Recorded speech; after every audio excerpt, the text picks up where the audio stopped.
squip and you'll find it. Yes?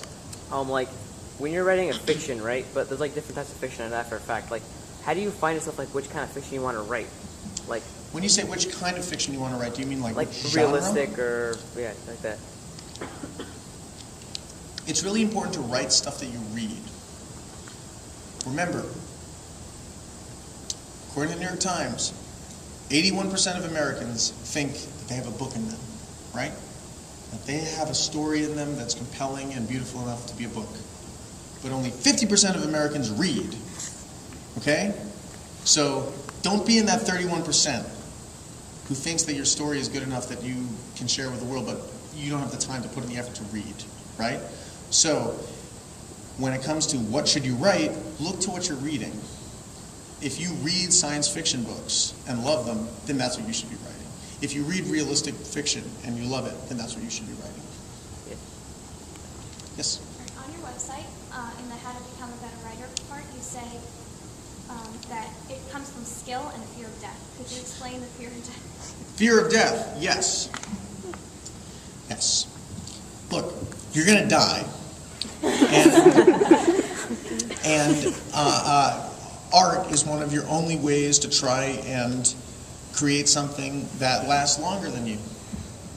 And there's a ticking clock, you know.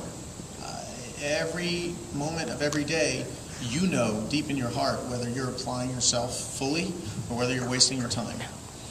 And it's the fear of wasting my time and leaving planet Earth without having given anything good to it that motivates me to write.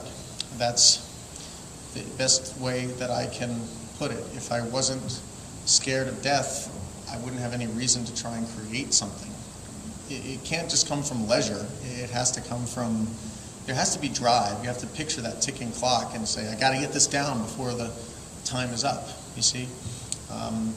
So that's just a way of me saying you need to be motivated by your own fears.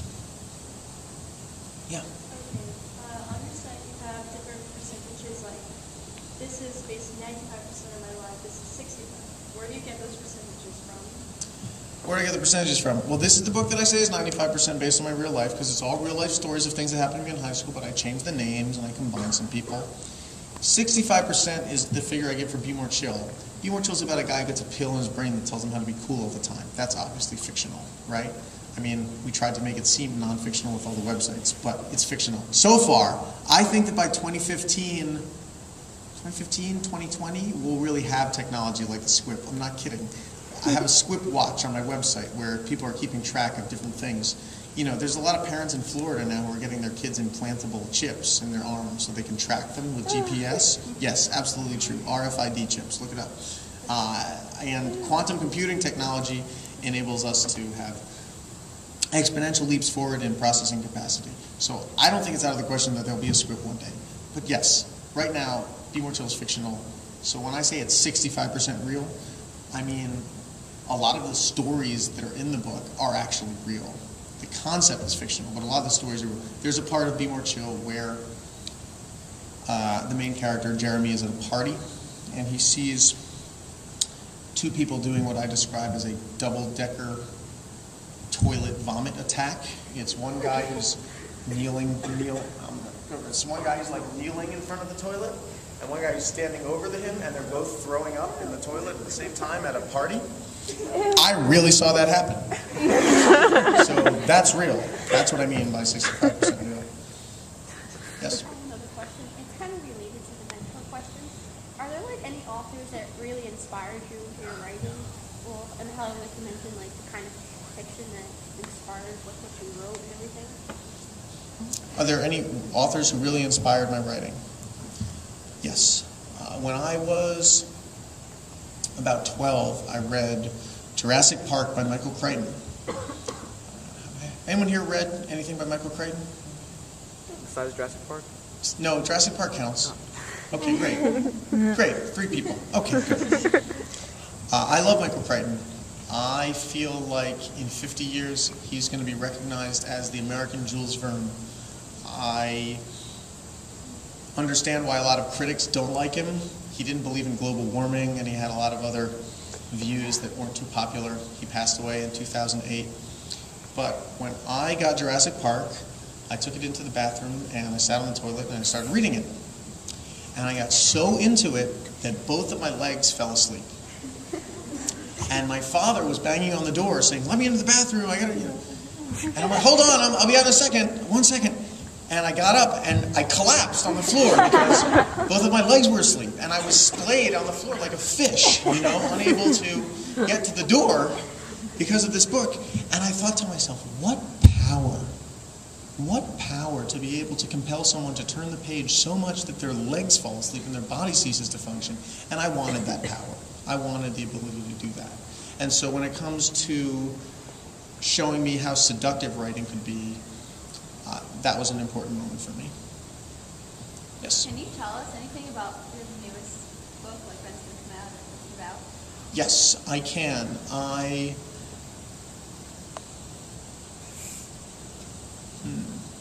Can we save it? Can we save it like to the end? Yeah. Sure. Okay. Yes. Okay.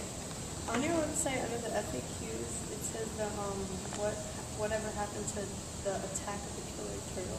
Yes. And then you said you found it. What was the point? Okay. Attack of the Killer Turtle. In this book, one of the chapters, it's called Cable Access Says No. It's the story of me and my friend when we were 15 creating a movie called Attack of the Killer Turtle. We created it at my grandmother's home one summer. Our budget was $0. We did it with a boombox that we played behind the camera. We would play the music for the film. It was shot in a period of about a week or maybe a few days. And then I tried to get it played on cable access television, and it was too bad for cable access television. And so that was sort of the joke. And that was a story, I wrote that for the newspaper that I used to work for. And they published it back in 1996 or 97. And then it became part of this book. The film itself, Attack of the Killer Turtle, was, I thought, lost for a long time. But then my friend's brother called me and said, I found it. I found the old footage. And so I took it and did a conversion and put it on YouTube, and now it's there for you to watch. It's a 7.5-minute film. I saw it. You saw it? What did you think? It was a little weird. I guess that means great.